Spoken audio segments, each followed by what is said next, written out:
Bueno, en primer lugar agradecer la invitación y sobre todo la iniciativa de este congreso. Agradecer muchísimo al esfuerzo militante de la organización, y tanto en los paneles como en el inicio de ayer siempre estuvo presente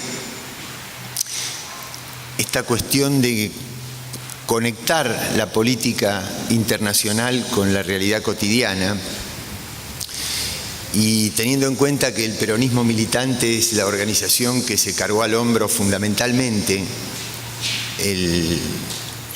la construcción de este congreso, tomaba dos premisas del general Perón. Él reafirma en su manual de conducción política, pero ya lo había hecho en escritos anteriores, que la política internacional era la madre de las políticas, y dentro de los dos grandes objetivos del movimiento nacional eran la grandeza de la nación y la felicidad del pueblo.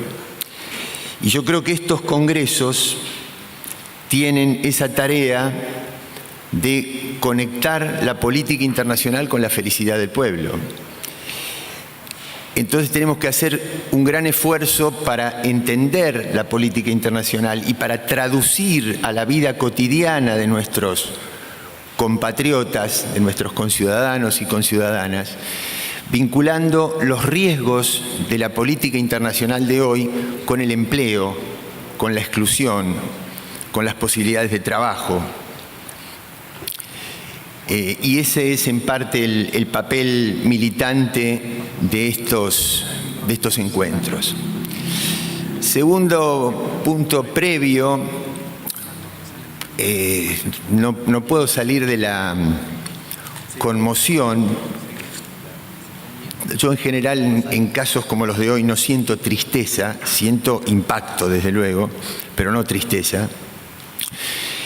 Pero si hay algo, para no caer en los lugares comunes, estaba pensando si hay algo entre tantas otras cosas que hizo prolongada y definitiva la revolución en Cuba,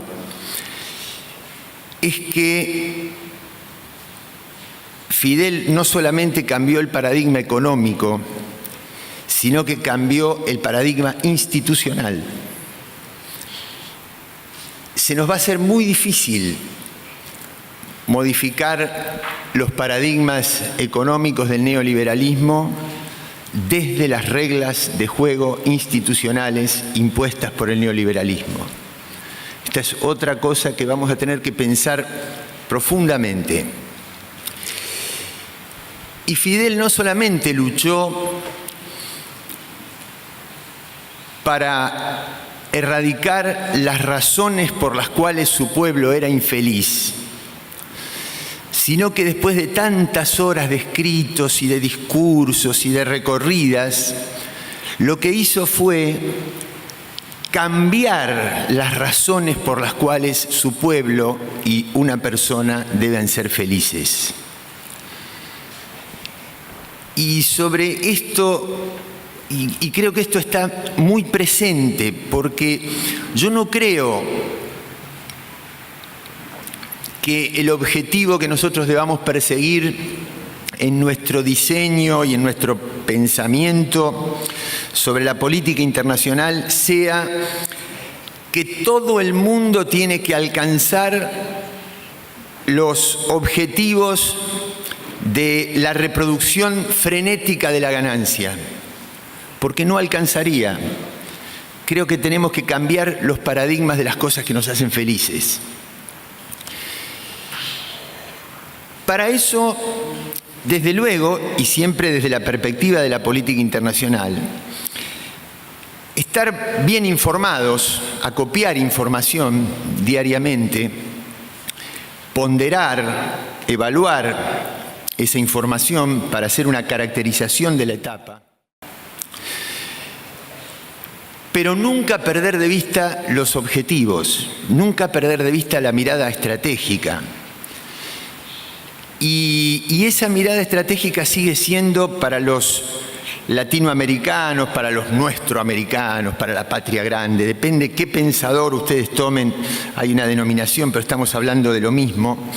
Sigue siendo conseguir la unidad para seguir luchando por el paradigma de la igualdad.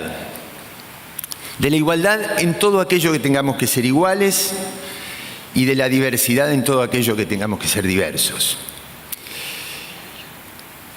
Yo creo que en este momento el mundo, alguna de las cosas, de las tantas cosas que caracterizan el mundo de hoy, una de ellas es la inestabilidad, la sensación de profunda inestabilidad. Distinto a otros momentos, porque la Guerra Fría fue una etapa de estabilidad. Algunos se podrían sentir más cómodos o más incómodos, pero no había sensación de que ese orden mundial se caía el otro día. Estaba el bloque socialista, estaba el bloque capitalista, inclusive el no alineamiento era un lugar desde donde pararse en esa etapa del mundo. Y cuando cae el muro, la emergencia de los Estados Unidos y el nuevo patrón mundial, más allá de que no nos gustara, tampoco nos daban la sensación de que eso se iba a caer al otro día. Pero hoy tenemos un momento de una profunda inestabilidad. Por eso no me han causado, al menos a mí personalmente, perplejidad los últimos resultados electorales en distintos lugares del mundo. Porque están hablando, están expresando el colapso de un sistema de representación. Otro de los elementos con los que también modestamente caracterizo la situación mundial es algo que me imagino como si fuera una partida simultánea de ajedrez, pero no en el mismo plano, sino que todos los tableros están en distintos planos y además tienen escaleras que suben y que bajan y que intercomunican a uno con otro. Y que no siempre las blancas juegan con las blancas y las negras con las negras. Hay una gran superposición de planos de análisis en este momento en el mundo. A mí me cuesta mucho analizar esta cuestión únicamente en términos binarios. La única división binaria que hago es la justicia de la injusticia, la igualdad de la desigualdad, la dignidad de la exclusión. Pero en términos de cómo juega cada uno de los actores, la situación es extremadamente compleja. Hay un capitalismo, lo mencionaba Carly Bianco al principio, hay un capitalismo financiero global y también hay un capitalismo financiero transnacional, pero más localizado, que quiere hacer volver algunos capitales a los centros de los Estados Unidos y que un sector denuncia al otro porque necesita no modificar el sistema del capitalismo transnacional, sino que vaya de las guaridas fiscales externas a volver a pagar algún impuesto y algún tipo de control dentro de la localización de los Estados Unidos, pero no rompe la lógica del capital financiero. Ni tampoco veo una cosa binaria entre capital financiero y capital productivo, porque hay enormes empresas que originalmente se dedicaron a la producción y que hoy multiplican su tasa de ganancia con el negocio financiero y no con el intercambio de bienes tangibles. Hay algunas cosas que se siguen definiendo desde la lógica de los estados nacionales.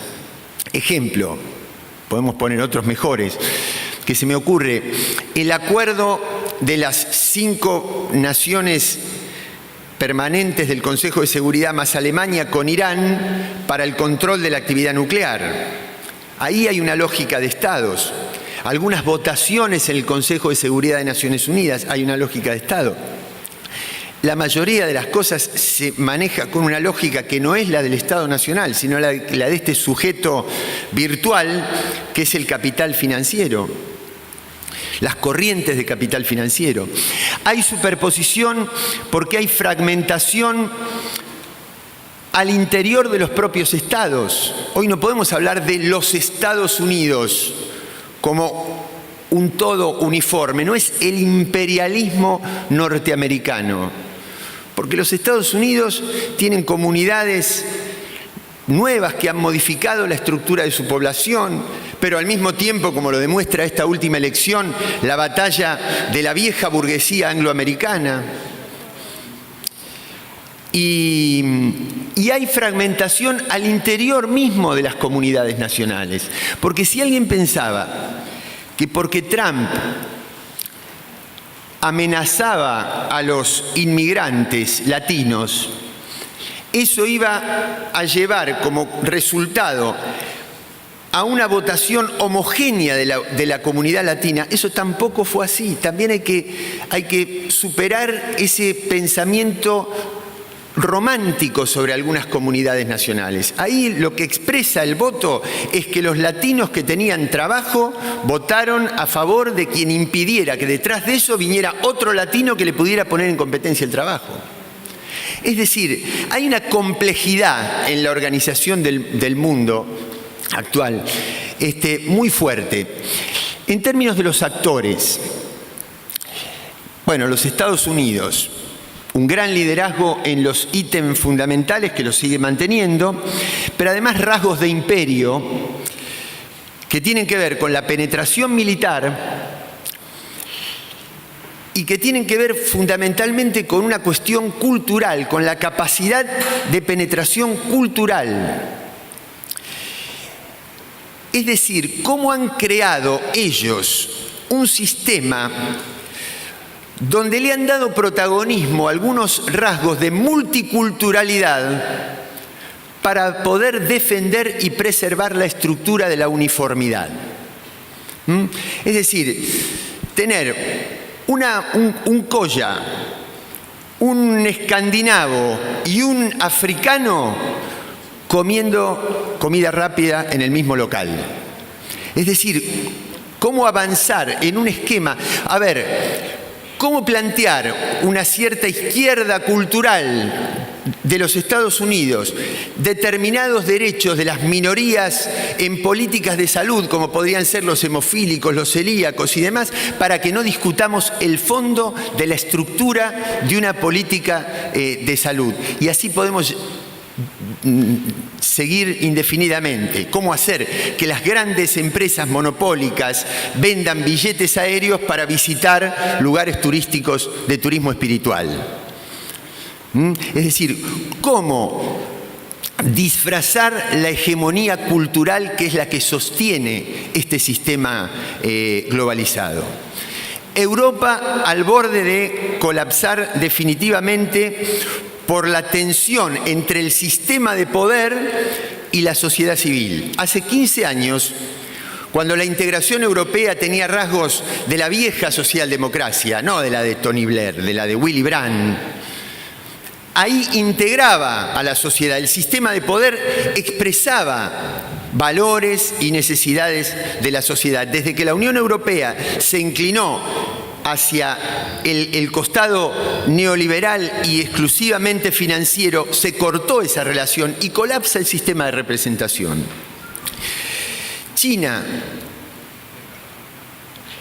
equipara el PBI con el de los Estados Unidos. Desde luego no el PBI per cápita, porque lo tiene que distribuir en una población 5 veces mayor. Pero es imposible pensar que un país equipara al PBI del país más poderoso y eso no genera como consecuencia una disputa geopolítica.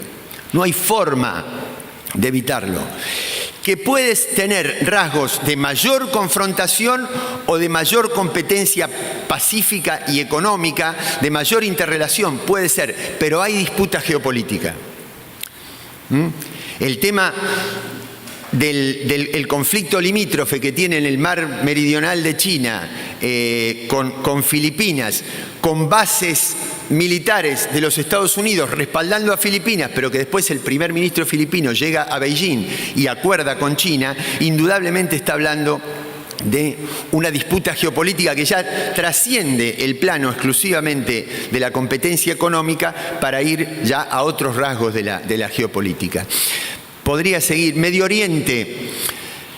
es la cultura que, en términos de Samuel Huntington, el choque de las civilizaciones es la civilización que hay que chocar. Ahora, las dos grandes tragedias más grandes de la humanidad de las últimas décadas son creaciones de Occidente. El Holocausto, Auschwitz, es una creación de Occidente y del capitalismo. Y el estallido de las dos bombas atómicas es una creación de Occidente, en nombre de la civilización. En nombre de la civilización. Voy terminando por el tiempo, tengo que apresurar el final. América Latina, 3 palabras, digo, recursos estratégicos, paz y estatalidad. Lo dejo para cerrar al final. Lo que quiero decir es que con esta diversidad de actores no hay margen para concebir un mundo unipolar. Hay una dirección hacia el multipolarismo, pero PBI mundial, datos que se podrán corregir porque se actualizan permanentemente, 62 billones de dólares, millones de dólares. Endeudamiento a partir de los bienes productivos, el endeudamiento por comprar una casa, un crédito hipotecario, un producto de consumo, 3 veces superior al PBI mundial.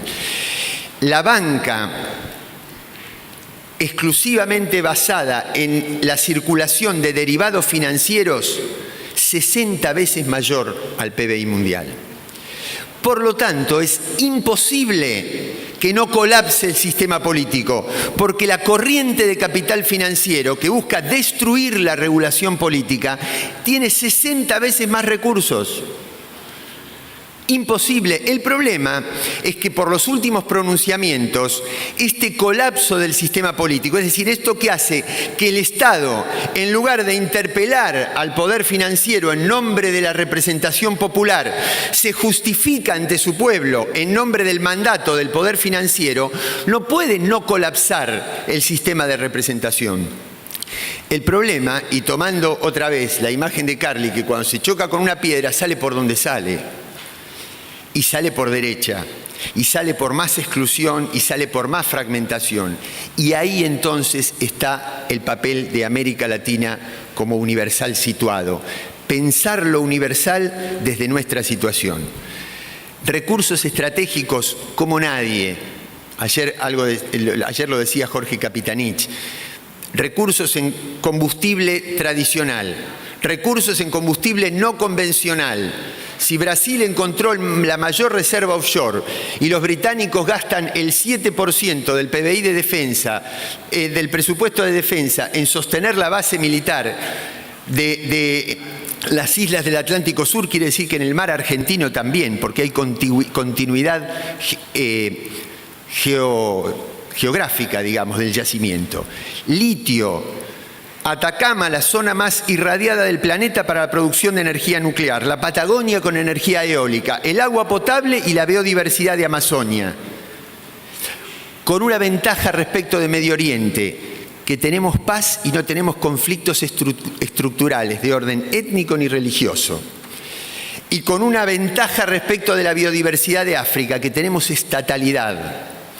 Desde ese lugar, América Latina tiene que pensar cómo se reconfigura el paradigma económico, cómo se reconfigura el paradigma político, es decir, no eliminar al Estado, sino reconstituir el Estado desde una lógica distinta, desde una lógica que exprese comunidades interculturales,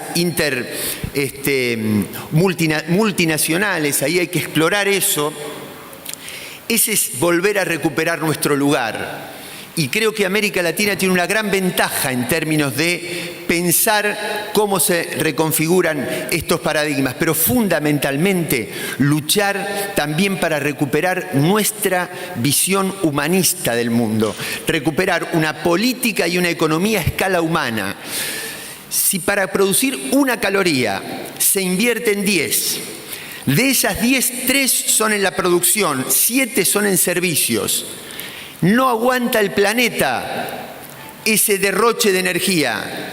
hay que pensar en la relocalización, en que yo no tengo necesidad de comer los alimentos estandarizados y contaminados de los monopolios de la producción mundial, que los puedo producir a 10 cuadras de donde vivo. Y eso va a traer un planeta con otra noción de felicidad. Una frase, bueno, como decía Mariátegui, ¿no? Ni calco ni copia.